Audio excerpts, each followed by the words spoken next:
so the next pastry we're going to make is choux pastry. Sweet or savoury. Sweet obviously for fritter rolls and things like eclairs, etc. We can also make it savoury by leaving the sugar out, and that's going to be for stuff like gnocchi and savoury for fritter rolls and things like that. A little bit of procedure to put together, but once you understand the basic recipe from there, you can multiply that, and it's not that hard, but it's just a couple of little tips that I'll show you as we're working through. So 250 mils of water straight into the pot. We're going to chop up our butter, and again I'm not going to give you the weights and measures here now. You can look at your assessment sheets and do some extensions on our costings. And we want to cut up the butter quite small. One of the mistakes that people make on choux pastry is to put the water and the butter together with our sugar and the salt onto the gas, and quite often you'll bring it up to the boil too rapidly. What that does is it evaporates the water. When you evaporate the water, you change the recipe. So put it on the flame fairly slowly until it's all combined, the sugar, the salt, the butter and the water. Don't try and boil it furiously. The water will evaporate and you'll be changing the recipe, you won't have enough liquid. So a quarter of a teaspoon of salt and a teaspoon of ordinary sugar as I'm making sweet choux. So again, not too much of a flame, don't have it right down to the lowest setting, but don't have it to the point where it's going to evaporate all that water. Okay, so we'll melt that down. So that's all melted out now, all melted together. Again, we haven't evaporated off too much of the recipe. We take it off the heat, we add the flour, turn our heat down, and then work the flour, the butter and the water into a roux. Now this has got to be cooked out for 2 to 3 minutes at least. If you don't create that roux and cook out the flour, you won't get the right texture in the finished product. What you're looking for is the roux to leave the side of the pan, leave the bottom of the pot, and it all come together.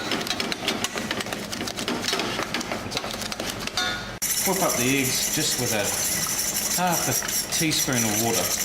That'll help it mix up properly. Out of this pot, and we put it into a bowl. Flatten it out just a little bit, and we leave that to cool for a couple of minutes.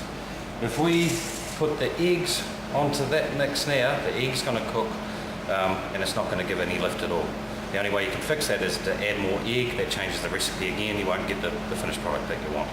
So leave it in the bowl to cool for a couple of minutes, using the back of your finger to test how hot it is, and you'll know by that heat when you can put the eggs in. Okay, as you can see, that's cooled down nicely now, just above body temperature, which is fine.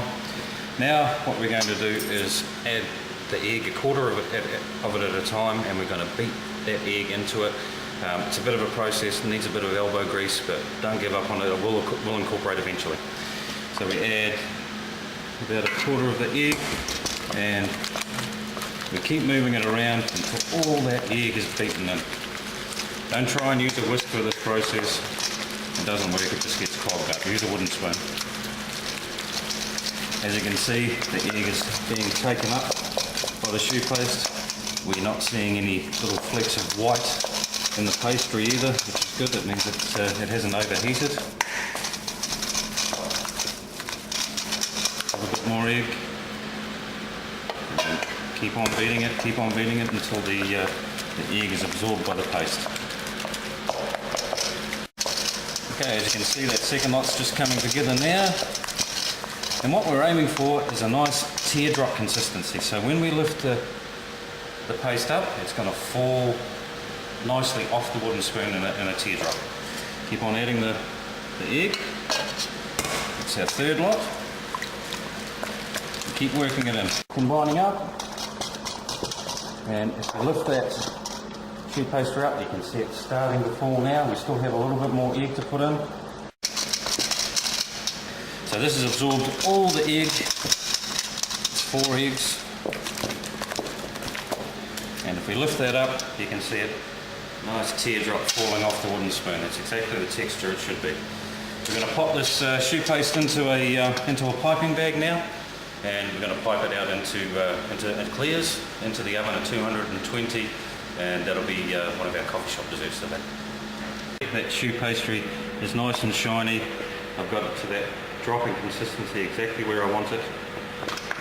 So now, fill up the piping bag. Grab your piping bag, 1 centimetre straight nozzle on the bottom. Hold the top of the piping bag over and put your hand in the top to hold it there. And then spoon in the choux. And then twist it and expel the air. Ready to use. We'll just move this across. I've got a baking tray here with a silicone mat on it, but you can use just ordinary baking paper as well. It's fine. So for the eclairs, we're going to pipe out around to 80 millimeters long.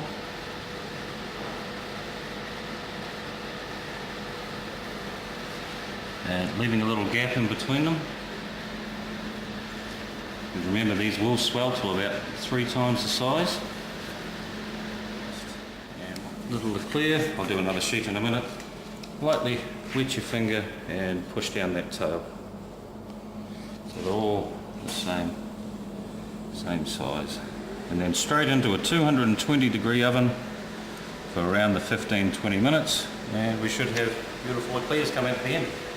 So set at 220 degrees, and it's going to take about 15 minutes, 20 minutes. And then we're going to turn the oven off, leave the door ajar a little, and just let them dry out so they puffed up now. Nice golden colour, etc, etc. I'm just going to turn off the oven and leave that ajar just a little to dry out. If we take them out now and put them on the bench, they've got a risk of collapsing. So just leave them in a couple of minutes with the door open, and that'll firm them up so they don't collapse.